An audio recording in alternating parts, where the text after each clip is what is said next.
I mean, I've said this for a really long time.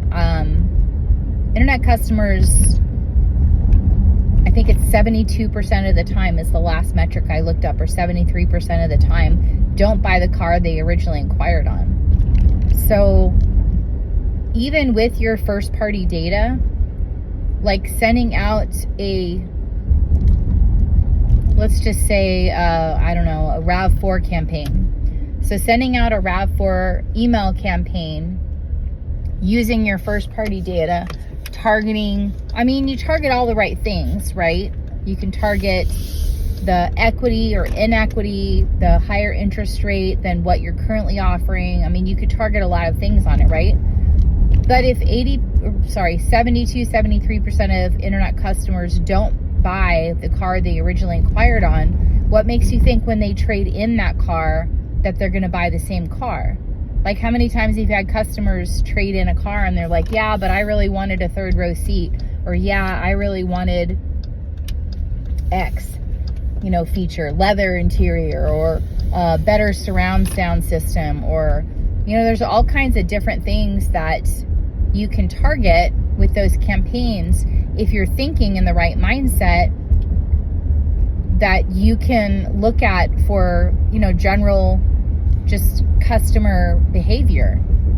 So another one that I would target for an email campaign is I would actually target price point, because generally speaking, people don't leave the comfort zone of their price point. Like you very rarely see people who bought a $25,000 car who are going to come back and buy an $80,000 car, right?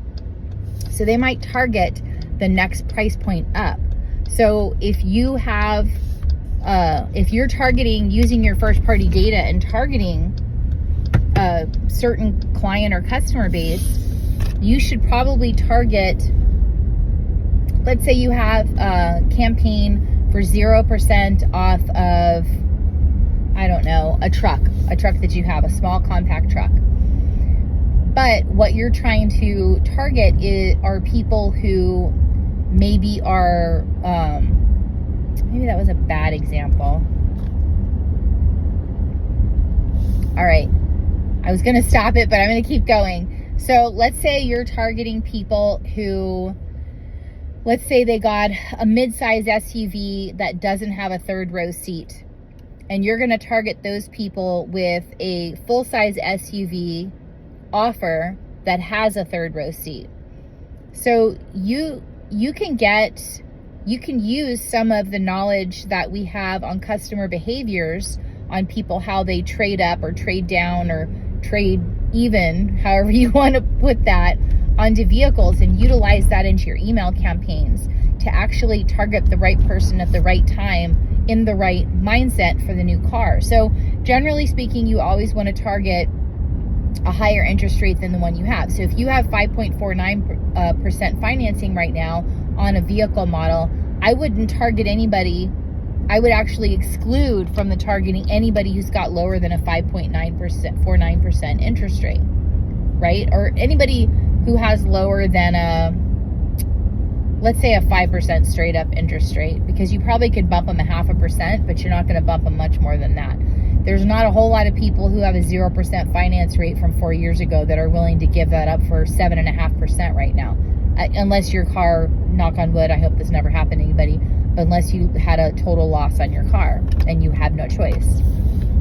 So if you can target people with a higher interest rate than what you're currently offering, you have the opportunity to develop some loyalty, some trust there, because you're trying to put them into a better equity situation by lowering the interest rate on the newer vehicle. That being said, if there are features, and this is where your CRM really can come in handy with this kind of layering over, because most, like our product that we have, we can't pull those notes out of your CRM. Like we can't pull anything, we can't fix or change anything in the DMS. Like there's certain limitations to all tools like we have, but you can, it's not for saying that you can't target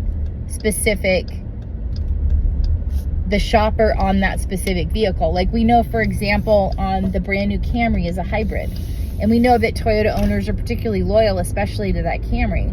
So what I would do would be to target Camry owners with that brand new Camry hybrid. Once I had some volume on the lot, like most dealers, if they have any, they have maybe 2 or 3 at the most.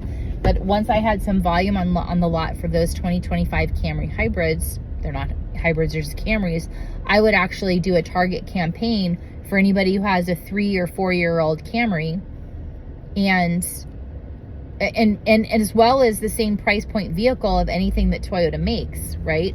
So if you know that the RAV4 is the similar price point, and I don't remember off the top of my head if it is, so I apologize, but if you know that the RAV4 is a similar price point as the Camry, as the new Camry, I would absolutely target those people in my email campaign, because people typically buy for price point more than anything else, especially when you're talking about Nissan, Honda, Toyota, Ford, Chevy, Dodge, generally speaking. They target based on the price point. Now, as you get into BMW, Mercedes, Audi, Porsche, Genesis, Lexus, and so on, you're probably not going to target so much evenly matched price point, but you're probably going to target for an upgrade. Because people who, at least in my experience, when I sold BMWs, Mercedes, and all of the above, when I sold Highline vehicles, people trade in. They typically either do an even trade, same vehicle for same vehicle, or they trade up. So people looking at a 330 or a 328 might want to look at a 335, or people who have a 528 might want to target a 535, or a 535 customer might want to target a 550, or you might want to target a 550 model and an offer with that. So my point being is, if you have some semblance of, knowledge about customer behavior and the way that tracks, insofar as reasons people or times when people want to trade up based on interest rate or feature or new feature requests for that particular vehicle, then you can actually create some pretty effective email, text, and video campaigns around that. So I would really, if you don't have that knowledge, you need to find someone who does. You're welcome to ping me, send me a message or an email. All my contact information is usually in my bio.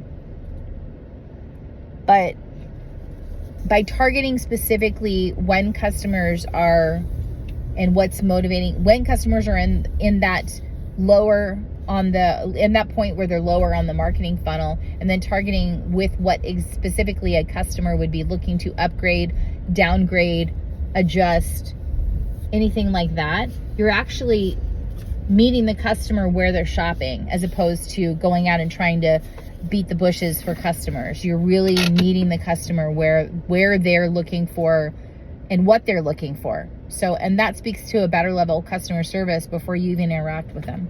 That's all I got for this week. Thanks for watching. Happy selling.